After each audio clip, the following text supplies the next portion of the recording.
Thank you for joining us today. It's truly a wonderful time of year, and it's a wonderful time in Utah County.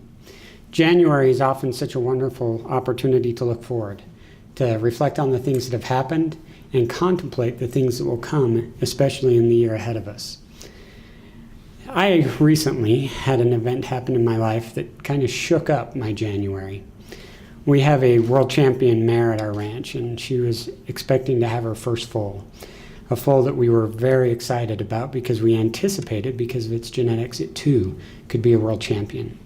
So for 10 days, every 2 hours, all night long, I got up and went downstairs and checked on this mare. And after 10 days of thinking she'd have the baby, I had to go pick up another horse, and of course, as soon as I left, she had the baby. And unfortunately, the colt didn't come out like it was supposed to. Its color markings were wrong. It had some deformities in its hind end. It struggled to stand. It struggled to nurse.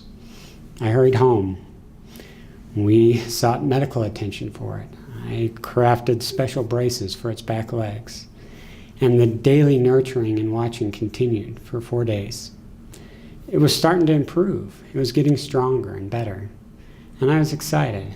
And I came into the office and had gone through and done the work at the office, and I went home, and as I always do, I went to the barn to check on it. And when I went to check on it, it was laying dead in its stall. It was heartbreaking. There were so many dreams, so many hopes and aspirations laying there lifeless.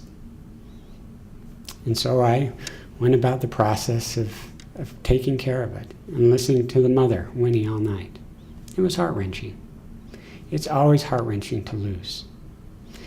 As I've reflected on this, I thought, what does this mean to me, especially in my role here as a commissioner? What does it mean to me that I can garnish and hopefully help make our community better from something that's tragic and sad, that had so many hopes and promises? And I'd share with you today 3 ideas and 3 things that we're working on that I think relate to this experience. The first thing, its mother was a world champion. So is Utah County. As illustrated in this video, Utah County wins, and we win a lot. We have a wonderful tech community growing and thriving. We have a business atmosphere, a university, a learning atmosphere that is second to none in the world. We are winning in Utah County. We're incredibly successful. But if we only rely on that past, we will fail to continue to win in the future. That's why recently as a commission, we passed an ordinance that took away restrictions, that cut back licensing requirements, that enabled businesses in unincorporated county to operate more freely, because that's what we do in Utah County. We make sure our laws are less restrictive and business friendly so that they can continue to allow the free market to thrive and succeed. We don't rest upon our past victories. We ensure we take actions for future wins. The next thing is we have to address things that are broken. The Commission certainly in recent years, and not just last year, but many years, has had a string of unfortunate events, broken events, that have demonstrated significant holes in the form of governance. Not necessarily reflective at all about our current board, but about a structural problem that I personally see.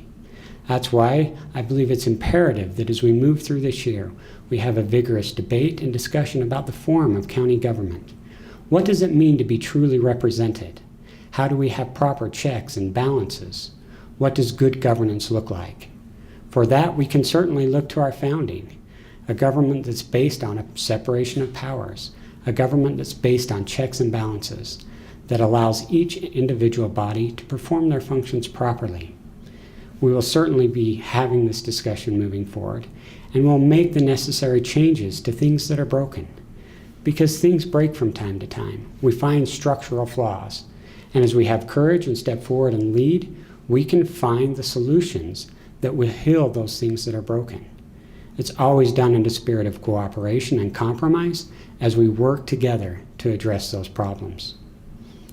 The last thing that I would emphasize that I think is the most important wasn't what happened that day that I found the colt laying dead.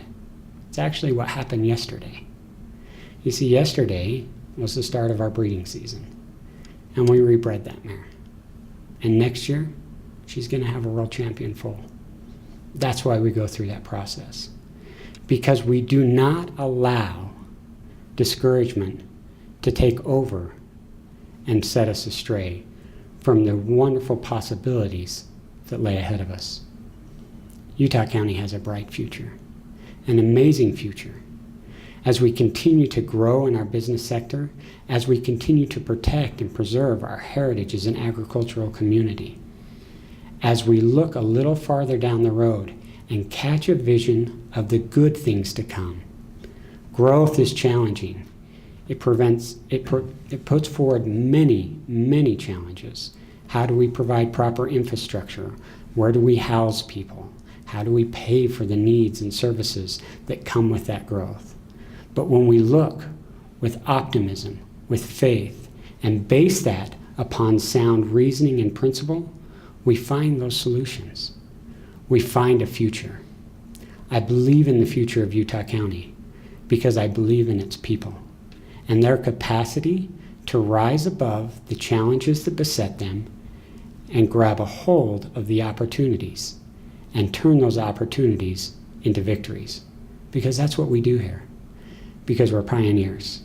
We pour forward with faith and courage and conviction that tomorrow will be better than today. And as we take on these challenges, as we address the issues, I am confident that Utah County will continue to succeed and win.